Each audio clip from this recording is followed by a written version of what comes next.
So hello everyone, कैसे हैं आप लोग। यह है हमारे यंग एज ट्रैवलिंग की पहली वीडियो जहां आज हम लुधियाना टू मनाली जा रहे हैं। तो रात को हो रहे थे हम बोर, सोचा कि कहाँ निकला जाए, तो हमने फिर डिसाइड किया क्यों ना मनाली ही चलते हैं। तो रात भर ड्राइविंग करने के बाद हम निकल लिए पिरथा की ओर। जहाँ पहुँचते ही हल्की हल्की धूप आ गई थी। हमने पी चाय और की आगे की प्लानिंग। आगे हम निकल लिए पहाड़ों की ओर। थोड़ी दूर चलते ही पहाड़ दिखने शुरू हुए, जहाँ पर ठंडी ठंडी हवाएं चल रही थी और मीठी मीठी धूप थी, जो कि मेरा फेवरेट मौसम है। आगे चलते ही हमें पंडोह डैम मिला, जहाँ के ऊपर से बहुत ही अच्छे नज़ारे आ रहे थे। हमने यहाँ ली थोड़ी फ़ोटोज़ और वीडियोस, फिर हम निकल लिए आगे की ओर। आगे चलते ही हमने किया थोड़ा रेस्ट, पी चाय और फिर हम निकल लिए आगे। तो आगे हमें नदियाँ दिखनी शुरू हुई। हमने किया यहाँ पर रेस्ट और थोड़ी बहुत नदियों और पहाड़ों के नज़ारे लेते हुए हम निकल लिए आगे मंडी की ओर। लुधियाना से मनाली के टोटल डिस्टेंस 306 किलोमीटर है, जिसको ट्रैवल करने के लिए हमें बीच बीच में काफ़ी बार रुकना पड़ा। तो फिर आगे हम निकल लिए मनाली की ओर। मनाली पहुंचते ही हमें सुंदर सुंदर पैराग्लाइडिंग के नज़ारे देखने को मिले। उसके बाद हमने किया होटल में चेक इन। रात को निकल लिए हम गेड़ी पर। हम थोड़ी देर घूमने के बाद हम वापस आ गए होटल में और किया हमने रात भर रेस्ट, जहाँ पर सवेरे उठते ही हमें सुंदर सुंदर नज़ारा देखने को मिला मनाली का, जहाँ पर बर्फ़ और ठंडी ठंडी हवाएं। मनाली में लोगों के बहुत ही सुंदर सुंदर घर हैं, जहाँ पर लोग शांति से और अच्छे व्यू के बीच में जी रहे हैं। उसके बाद हम निकल लिए हिडिंबा देवी माता टेम्पल के लिए, जो कि पुराने ज़माने में 5 पांडवों में से भीम की पत्नी का टेम्पल है। यहाँ पर ही ये जवानी है दीवानी की फ़िल्म की शूटिंग भी हुई थी। तो इसके नज़ारों के बाद हमने पहाड़ों के कुछ कलाकारों को भी देखा, जैसे कि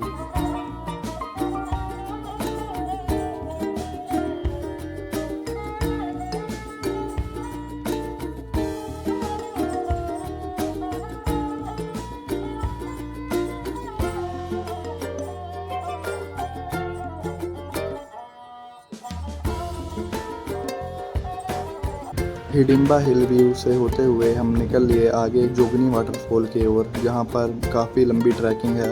वो ट्रैकिंग करते हुए हम निकल लिए ऊपर जोगनी वाटरफॉल को देखने के लिए।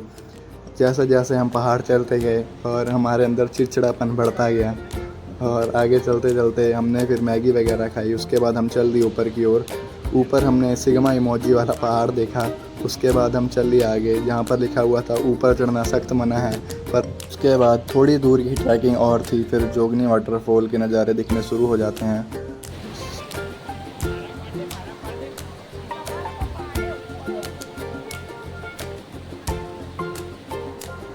पहाड़ों पे आए हैं और ये रील्स वाली बकचोदियाँ ना करें, ऐसा हो ही नहीं सकता। हमने की कुछ रील्स वाली बकचोदी। उसके बाद हम चढ़ दिए ऊपर की ओर। ऊपर के कुछ नज़ारे देखते हुए आगे हम बढ़ लिए ऊपर, जहाँ फाइनली थोड़ी देर में हम पहुँच गए ऊपर जोगनी वाटरफॉल, जहाँ पर जयपुर से हमारे कुछ भाई आए हुए थे। हमने उनसे बात वगैरह की।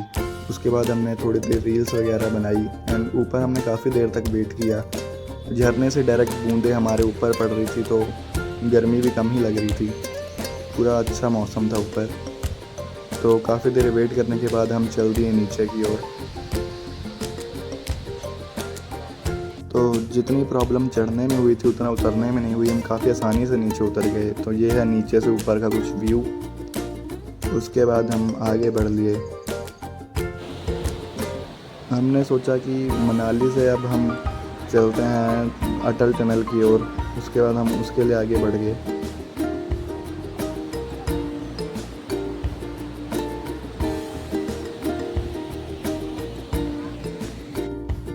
यहाँ से हम आगे थोड़ा होटल में रेस्ट करते हैं। उसके बाद हम निकलेंगे अटल टनल की ओर। तो मिलते हैं आगे।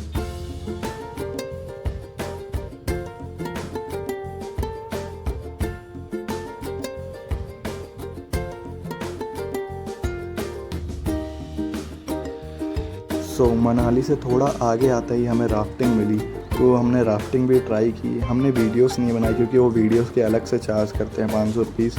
सो जब भी मनाली आओ तो राफ्टिंग भी ट्राई करो, एक बहुत ही अच्छा एक्सपीरियंस था ये।